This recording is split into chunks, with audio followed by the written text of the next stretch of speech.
जय श्री नारायण भगतजनों, हम हर वर्ष की तरह दशहरे का पर्व बनाते हैं और अब की बार भी हम यह दशहरे का पर्व बना रहे हैं। इस दशहरे के पर्व पर हम रावण को बुराई का प्रतीक मान करके उसके पुतले को हम जलाते हैं और मानते हैं कि रावण ने पाप कर्म किया, इसलिए हम उसको जला देते हैं।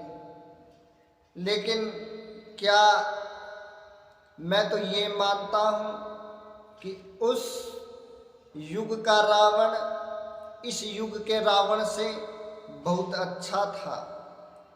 रावण बनना भी आसान नहीं है।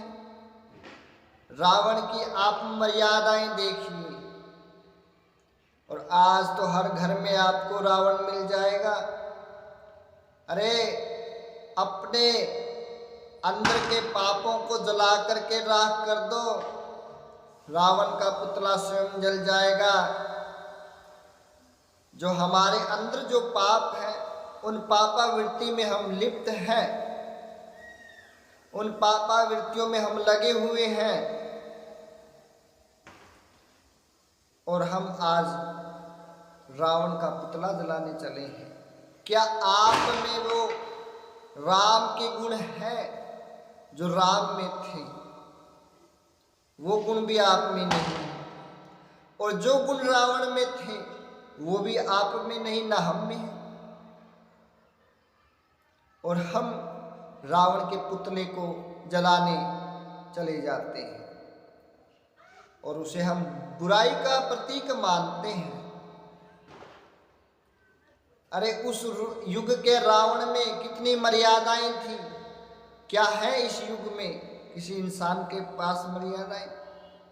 नहीं।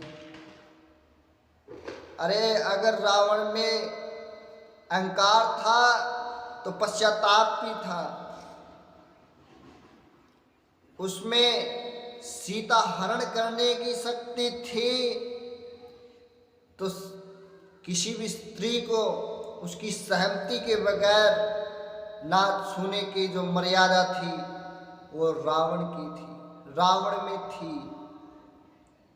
अगर रावण सीता राम को जीवित मिली तो वो उसकी ताकत थी।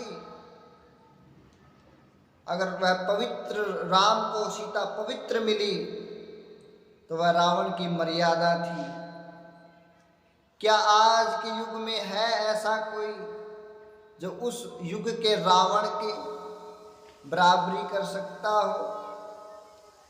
तो हे भक्तजनों, पहले अपने अंदर के पापों को नष्ट कर करके फिर रावण के पुतले को जलाने के लिए जाना, और ऐसे ही रावण के पुतले को मत जलाना। आप में पहले वो क्षमता होनी चाहिए राम बनने का। आप में वो राम भक्ति होनी चाहिए। जिस कदम पर राम चले उस कदम पर आप चलने की क्षमता रखते हो तो ही रावण के पुतले को जलाने के लिए जाना, अन्यथा मत जाना। सबसे पहले तुम अपने गंदे विचारों का दहन कर दोगे, उस दिन रावण के पुतले का दहन करना, और करना क्या, स्वयं हो जाएगा।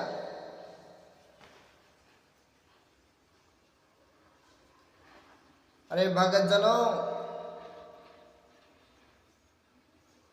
पहले अपने आप को राम न बना सको,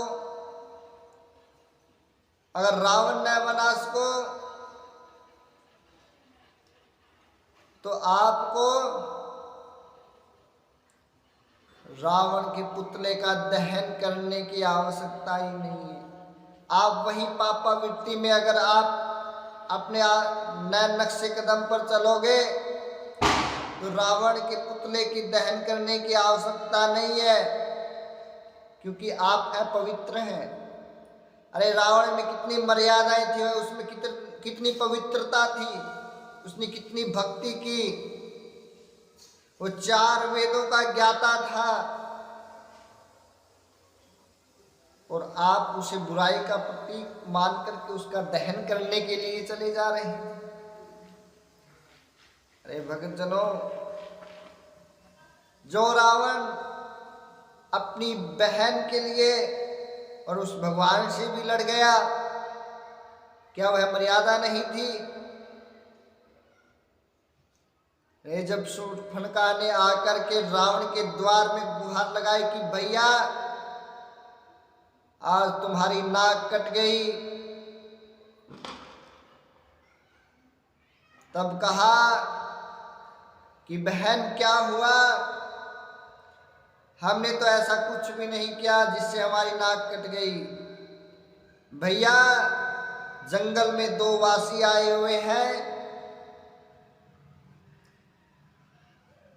उनके पास में गई थी और उन्होंने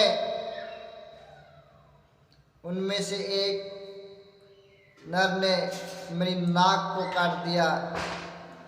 मेरी नाक कट गई तो भैया आपकी भी नाक कट गई। तब जाकर के रावण ने सीता का हरण किया।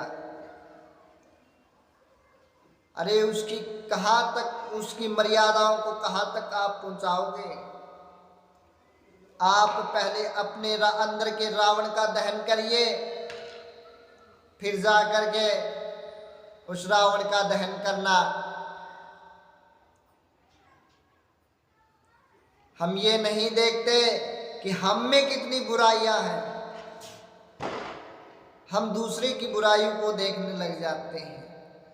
कहावत है ना कि पहाड़ बलती हुई सबको दिख जाती है और पैरों में जलती हुई कभी किसी को नहीं दिखाई देती। तो भक्तजनों, तो इस दशहरे के पर्व पर मैं आपको यही संदेश दूंगा और यही बात मैं बताऊंगा कि आज आप इस पर्व पर अपने अंदर के रावण का, अंदर की बुराइयों का दहन कर दीजिए। जो हमारे अंदर, जो हम अपनी बुराइयों को साथ लेकर के चलते हैं, उन बुराइयों का अगर हम दहन कर देंगे तो रावण का दहन स्वयं हो जाएगा। हम अपनी बुराइयों को छोड़ देंगे और अच्छे बन जाएंगे, उसी दिन रावण का दहन हो जाएगा। तो भक्तजनों, आपको उस भगवान राम की तरह भी बनना चाहिए, परंतु आप न तो राम बन सकते न रावण बन सकते। तो इसलिए भक्तजनों, मैं तो यही कहना चाहूंगा कि अपने हर एक पाप को जला करके भस्म कर दो और अपने अंदर बैठे हुए भगवान की स्मृति को जगा करके अच्छे धर्म के कार्यों पर चलो, तो आपकी सदा ही जय जयकार होगी। बोलिए श्रीमन नारायण भगवान की जय।